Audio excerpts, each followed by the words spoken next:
they gave their fans the game they wanted. You know, they set themselves up. They caused us problems. They didn't. You know, they kept us out, and they kept themselves in the game. They had good substitutions to bring on at the end, bringing Richarlison on. You know, they've got lads there, Andre Gomez, who can cause us problems.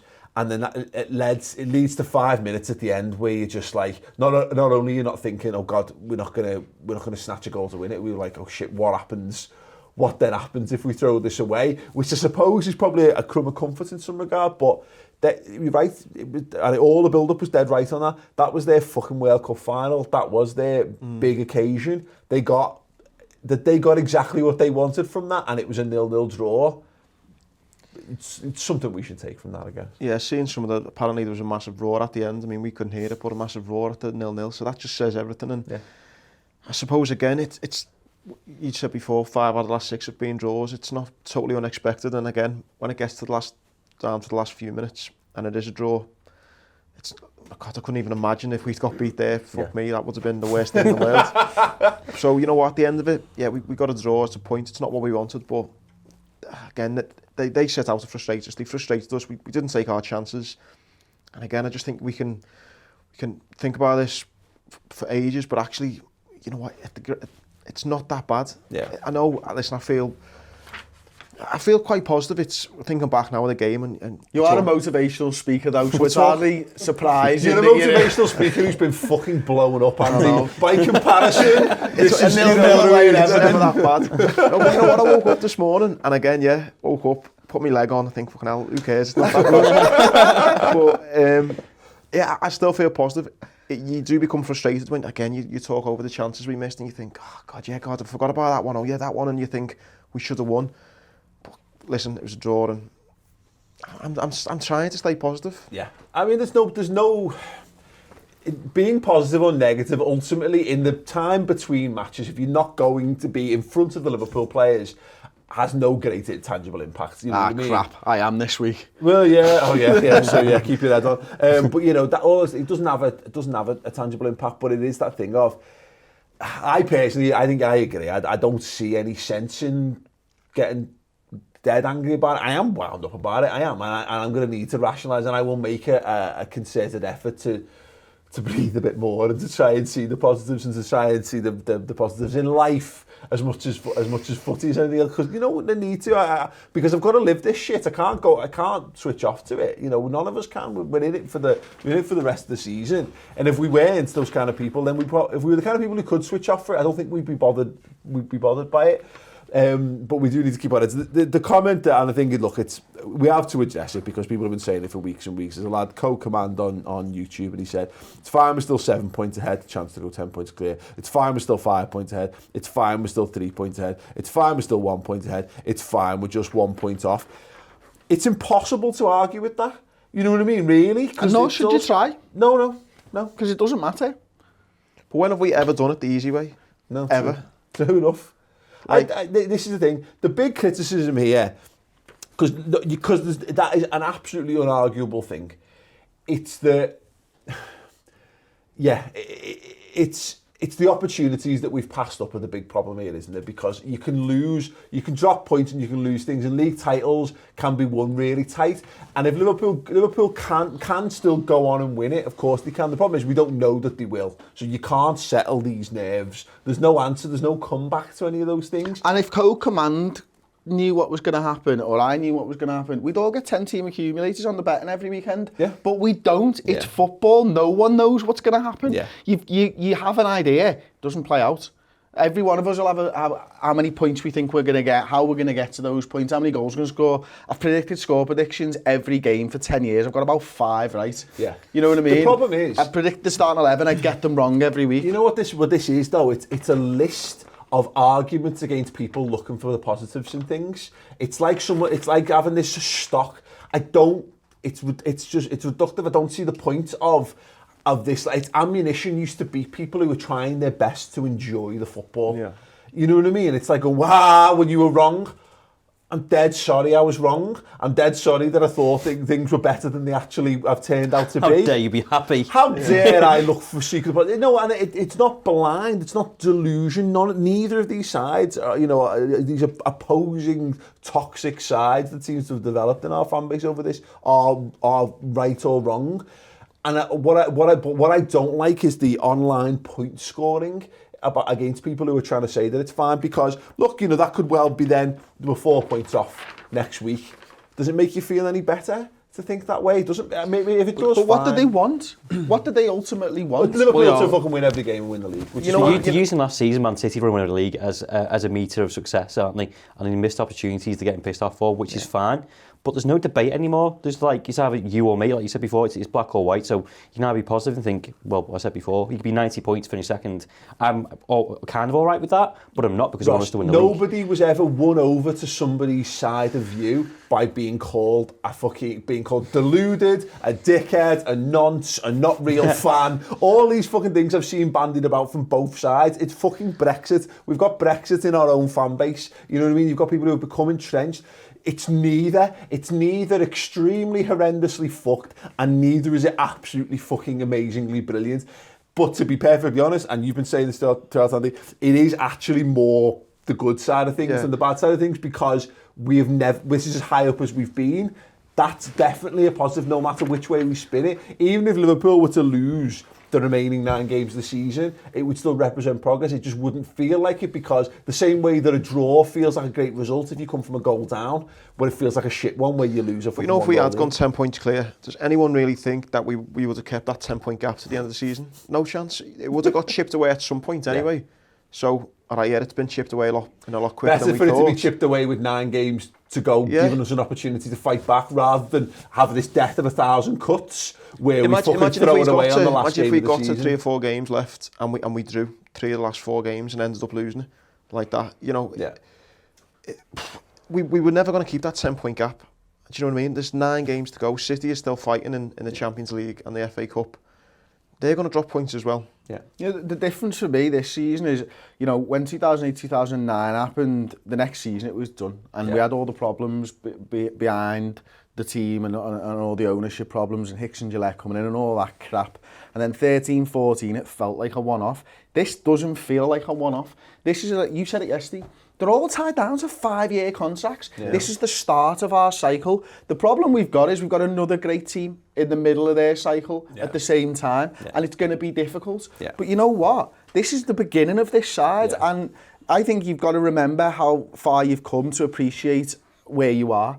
And just, I implore anybody to go back to 2010, 2011, 2012 and look at where we were and how far we've come since then. Yeah. And tell me that you can't be positive about where this side is right now. Exactly. And it does hurt that we're a point behind City. Yeah. It's always going to. Yeah. But remember where we came from, man. Yeah, we've got this is where football's got to exist in hope for me, is that provided it's still possible, it's still possible, and that's the thing. And there's so much pressure around it, and the problem is that I'd love everyone to be able to draw a line under it and go, okay, well look, Liverpool have fucked that a little bit there. That chance, that comfort, that always being top, they fucked it. It's not fine. It's only fine if they pick themselves up and they go hard again between now and the end of the season. That's the only way it's fine. But I don't like this again. This list point scoring of what's your excuse this week? Well, I'm going to wait till next week till it goes tit up and remind you that your excuse for it was fucking wrong. It's baffling. It's an absolutely baffling mentality. No, what you said it earlier on, Chris. There's nothing wrong with being angry or upset or having your feelings and your emotions on it.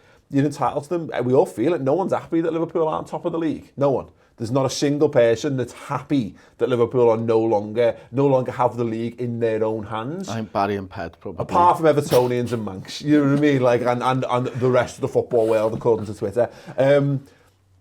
I choose, I'll always err on the positive. I'll always look for the potential stories and things. It's just how I am, and I look at it. But the hope is, and that's all it is that at least it takes a bit of it does take the pressure off. Now that's shit. I'd rather just have the pressure on. I would much rather Liverpool lead for the rest of the season, have all the pressure in the world on them, but stay top and win. Duh. But, you know, now that we are where we are, there's no sense in worrying about what's gone before. We've kind of got to look at what's in front of us. And if that just means that the pressure's now on Man City to fuck it up, because that's all the narrative's going to go now. The narrative will now spin towards Man City. They're on top, and the press will start to hype up their struggles, but they haven't. It's been brave, valiant Man City with their injuries fighting against Liverpool. We said that yesterday, didn't we? When City, I know they are dominating their games, 70-80%, and then winning 1-0. No one's saying, they only scored one this week. It was, they got a result there. If Liverpool win 1-0, it's, So it's, again, the narrative has now got to change, especially as we go down the season. Be very interesting. Comes from mainstream media, though, doesn't it? Because they need to sensationalise it to get a story out of it. So when you after the game yesterday and it was on, they're going, "Oh, City are in the league," and kind of, "Oh, fucking all right," but they're plumbing it all in your face, aren't they? To say, that's it. And look, again, it boils down to it. No one knows. I don't know how it's going to go. No one here knows how it's going to go. No one at home. You can say, so when people say, "That's it, it's done," I keep reiterating this. I can't reiterate this anymore. It's definitely. That's a very black and white thing. It's definitely not done. Because it's not. Because no one's handed City the trophy. Because we haven't played 38 games. Exactly. Listen, like a quarter of the season left. We were watching the Istanbul final, weren't we, 2005, and you were going round going, we can still do this. And I was very much of this is the shittest game of football I've ever seen. Liverpool have fucking bottled this and all that. And you're screaming in my face. And I don't know how you got me through it or whatever. but that's it. There's two types of people. Some get down, some get happy. Really? No one thought we were going to win apart from you, but it didn't make any difference whether you thought we were going to win or didn't, because you thinking we're going to win doesn't make the lads on the pitch score 3 and win Istanbul. It just doesn't. It has no effect whatsoever. Exactly, but nobody turned round to me and said, "Shut up, you cunt." No, I bet we went, "Oh no, I don't think so." You know what I mean? But no, but this is the point, isn't it? It's a lot harder in person, though, Paul. No, exactly. I'm much bigger than most people. I probably would have done on Twitter. Yeah, shut up, you prick. Yeah, exactly. Or in your head. Yeah. I was too pissed to form sentences in my head, to be honest. But that's the point, isn't it? I keep on pulling it back. It's not over. It's not done because there's still games to be played, and I think there's twists left in this. And I said this, and I think you kind of alluded to it, Andy. If Liverpool are going to win the league, keep coming back. This has been my mantra all season. I think Liverpool will win the league, and I've thought it all season. I never felt we were going to win it comfortably. I always felt if Liverpool are going to do it, it's going to be the best league title win in the history of football ever. Yeah. And that's not us breaking points records. It's the best league win in Premier League history right now is the Sergio Aguero fucking last minute thing. And if Liverpool pip Man City to it by any means necessary, for me, that is the hardest won Premier League there's ever been, because that's the best team that the Premier League probably ever. Are you thinking cars tongue out like? Yeah, like someone's going to fucking, yeah, absolutely. We're talking penalty in the 90s. But again, penalty in the 90s. If you could not, let's just say you could pick, like you've won the game, the league 5 games out. Me personally, I'd love to win it on the last game of the season, on goal difference, in a last minute own goal, something, you know what I mean? To win it on the last day would be, I'd enjoy that more than having it wrapped up 5 games to go. That's how Liverpool going to win it. It's going to be a straight shootout. It's going to be a goal difference shootout in the last game of the season. The team that wins by the most goals wins something fucking stupid like that, like, you know what I mean? Because why not? All my life, I'm 30 years of age. I've never seen us do anything easy. Yeah. Anything. We keep saying this. Our generation of Liverpool has done it the hardest possible way. Because that's what you're in and around our age group. That's what we've seen. We have done one trophy easily. 2003. And we forget about it. Because no one talks about it. Everyone forgets we won the league. Against Manchester fucking United, and no one ever talks about it because it was just easy. Yeah. No, I've completely. See, I don't even think Ross remembers it. I went to the League Cup final in 2000. We won the treble in 2001, by the way, if anyone's forgotten. I went to 2 of those 3 finals, and all 3 of those finals were fucking horrendous. We beat Birmingham City on penalties, with Jamie Carragher sticking a penalty in the top bin, by the way, which Didier Man hit it down the middle, and everyone knew he was going to miss it because Jamie Carragher was Jamie Carragher. What the fuck's he doing taking a penalty? He's got no skill at penalties. He's just going to tonk it, isn't he? And he put it top in, and we fucking beat them on penalties. We were a goal behind against Arsenal, and we came back and we beat them. Even though late goals as they twatted us everywhere that day. It was Alaves. On show on boarder as Yeah, well. on show I'm balling them on the line for fun. Michael Owen fucking stole us an FA Cup. And then we played fucking Alaves. Who the fuck are Alaves? Never heard of them. Never heard of them. 5-4. And we beat them with a golden goal fucking extra time. Was it an own goal in the end? Yeah. Delphi Jelly fucking scored a fucking, you know what I mean? What the fuck? I was 17 years old in my prime and I went straight home to bed after that because I was fucked. So look, that's our Liverpool. Honestly, He all stayed out in town and he just went, I'm going to bed. And just went home, he comes out there. I had no more left in me, I had nothing more to give that day. But no, that's the thing. But I get it, because this isn't our Liverpool, and the Liverpool that of a younger generation have seen nothing but Liverpool not even do that. They've seen us fall at the final hurdle. My last thing on this, and it's this expression that they put, I saw too many uses of the word bottle and variations thereof last night. It's not bottling it for me. I think needs redefining it, because is it bottling it to get to lose in a final? Is it more or less bottling it to lose in the third round of the FA Cup than it is to lose in the final of it? Because I think if you to truly bottle something, you've got to We've bottled a couple of competitions this year. Fucking hate, we bottled the FA Cup exactly. Like, you know what I mean? Like, you know, we got beat. Extended in circles and all that kind of stuff. But at Tottenham in the final. I don't know, it's about quarters or something. If Tottenham get to the final and they lose it, they'll bottle it. That's the narrative. Yeah. But they got to the fucking final. Yeah. We got to the final of the Champions League last season. Provided Liverpool are competitive this season, provided we run it hard, and provided we continue to do that season in season, people can call it bottling or all they want. For me, I redefine bottling. Bottling is not getting anywhere near anything. And Liverpool are back in the habit of getting near things. And yes, you know, under Jurgen Klopp, we had 3 cup finals. And we've lost them all.